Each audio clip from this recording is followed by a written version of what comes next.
On est sur le podium, médaille d'or au cou, l'hymne canadien. C'est quoi le feeling? Ben, c'est la satisfaction. Dans mon cas, moi, c'était d'avoir cru que je pouvais un jour gagner. Euh, c'est pas facile quand on est petit Québécois, comme on disait. Euh, on n'a pas les facilités, on n'avait pas d'anneaux de glace au Canada ou presque. On avait des anneaux naturels, mais on n'avait pas d'anneaux artificiels. On avait des budgets restreints. C'était pas évident. On allait là-bas, puis bon, on était un petit peu comme le tiers-monde par rapport à certains pays. Ça fait quoi quand on se dit on tire la coque, c'est fini? Ah, c'est fini. Je le savais, puis ça me tentait pas, mais je le faisais. Les pancartes Frogs Go Home. Il fallait voir que j'étais la seule fille dans la ligue, gardienne de but. Après les préliminaires, je pense qu'il y a bien des gens qui me voyaient plus sur le podium. Quel combat est le plus difficile? Celui dans le ring ou celui à l'extérieur du ring avec les commanditaires?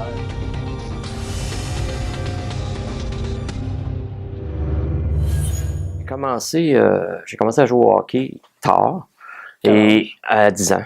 Et j'ai commencé à faire du patinage de vitesse pratiquement la même année. Okay. Alors, j'avais peut-être un an de hockey de fait. Et le patinage de vitesse, ce qui a été déclencheur, c'est peut-être parce que ça me ressemblait plus. Je suis une personne solitaire. J'aimais les entraînements. J'aimais le fait qu'en patinage de vitesse, si on gagnait, c'était parce qu'on avait bien travaillé. Si on perdait, c'est peut-être parce qu'on pouvait en faire plus, tandis qu'au hockey, on peut être le meilleur joueur, ce que j'étais pas, mais on peut être le meilleur joueur, puis l'équipe perd tout le temps. Alors, c'est différent. J'ai tout de suite associé, moi, le travail au succès. C'est sûr que c'était, comparé au hockey, on avait l'air un peu retardés, marginaux. On se faisait appeler les patineurs en collant parce qu'on avait des pantalons serrés, quand même. Alors, c'était pas facile. Est-ce qu'il y a un élément déclencheur qui fait en sorte que Gaétan Boucher a réalisé qu'il avait le potentiel d'aller loin? Non, pas vraiment. J'ai toujours eu une progression constante. J'ai eu du succès très tôt dans ma carrière et puis ça a progressé comme ça. Alors je me suis mis tranquillement, je me mettais des objectifs et les objectifs étaient rencontrés très rapidement. Je prévoyais par exemple de faire l'équipe olympique en 1980 qui aurait été pratiquement 10 ans après le début de ma carrière, mais je l'ai fait en 76. À Innsbruck en 76. Alors, déjà là, j'ai été comme en avance. J'ai été très près d'un record du monde en 77, ce qui était pratiquement incroyable après seulement ma deuxième année, troisième en fait, sur l'équipe nationale. Lorsqu'on pense à Gaétan Boucher, on pense à ces 3 médailles qui justement s'arrivaient en 84, mais avant, il y a quand même Lac-Placide en 80, une médaille. Est-ce que la médaille donne plus faim de revenir en 84 avec une appétit encore plus grandissante d'avoir goûté à ça, mais qu'on en veut plus? Oui, c'est sûr. C'est sûr. En 1980, disons qu'en 1980, j'étais à peu près... Moi, je me considérais pratiquement assuré d'avoir une médaille avec les performances que j'avais. La médaille d'or était pratiquement impossible à aller chercher. C'était Rick Hayden qui était une super vedette. Qui a gagné les 5 courses en 1980. Mais alors, de gagner la médaille d'argent, c'était vraiment quelque chose de bien. J'ai atteint mes objectifs en 80 de gagner justement cette médaille-là. Et je suis déçu aussi parce que dans ma tête, j'en gagnais une autre au 1500 mètres. C'était possible au 1500 mètres.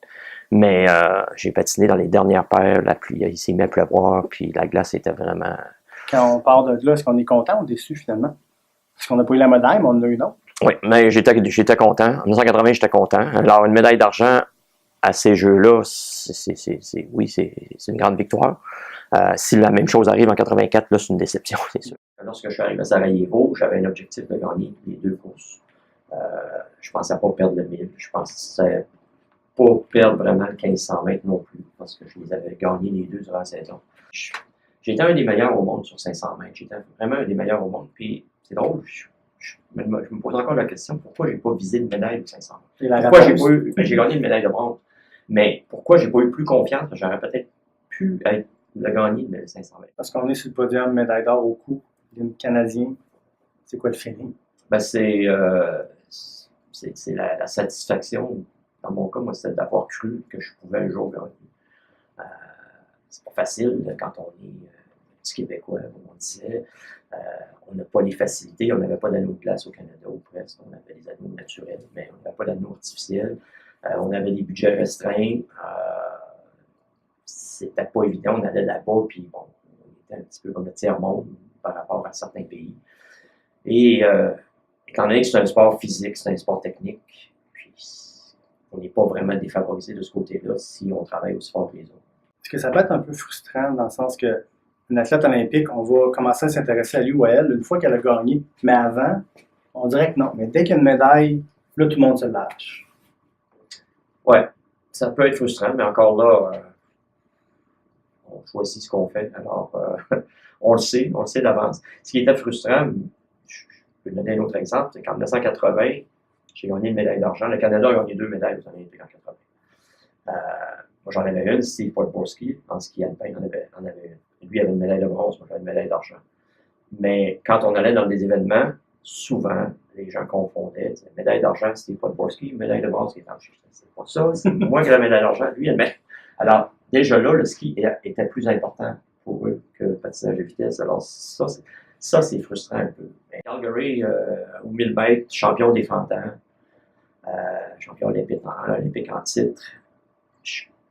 J'avais pas confiance, j'avais peur de décevoir la foule, de faire un faux pas parce que j'en faisais tout le temps dans cette année-là. Et j'étais vraiment très, très, très stressé. Et malheureusement, bizarrement, il n'y a pas eu de faux pas. J'ai eu le meilleur temps de passage de 200 mètres, le meilleur de 600 mètres. Mais là où mon dernier tour me permettait de gagner dans les années passées, le stress, puis j'étais tellement tendu. Que là, ça a été le contraire. J'ai perdu. J'aurais dû gagner à Calgary, je suis sûr. Avoir été en confiance, j'aurais pu gagner. J'aurais aimé ça finir avec une victoire. J'étais quand même 5e à Calgary sur le mètre. Mais j'aurais aimé ça que ça allait mieux. Ce sont les jeux les plus décevants des 4 auxquels tu as participé? Oui. Décevant au niveau de la confiance. Vraiment au niveau de la confiance. J'aurais pu faire mieux. Les autres jeux, Innsbruck, première expérience. J'ai très bien patiné Innsbruck. Lake Placid, ma médaille d'argent, puis j'ai une course sous la pluie que j'aurais pu avoir une médaille, mais j'avais une médaille d'argent, je suis satisfait. Sarajevo, ça a très bien été. Puis là, Calgary, moi je pense que j'aurais pu gagner une médaille au 1000 mètres. Et faire mieux au 1500, et faire mieux au 500. Et toutes les courses, on va faire mieux. Ça fait quoi quand on se dit, désolé pour l'anglicisme, mais on tire la plug, c'est fini? Ah, c'est dur. Moi, je le savais, puis ça ne me tentait pas, mais je le faisais parce que j'avais ma blessure, puis je n'étais pas capable. Quand on est un athlète qui progresse, on passe de personne, si on veut, un inconnu, total inconnu, à, mettons, 20e, dans les 20 premiers au monde. L'année suivante, on dit 15 premiers, 10 premiers, 5 premiers. On monte. Là, je t'ai rendu, moi, c'est que je descendais. Alors, je me disais, l'année prochaine, j'espère être dans les 10 premiers au monde, j'espère être dans les 15 premiers, j'espère que là, je descendais. Tu faisais changement de la philosophie de départ. Ouais. Et puis, rien que je pouvais faire, j'essayais de.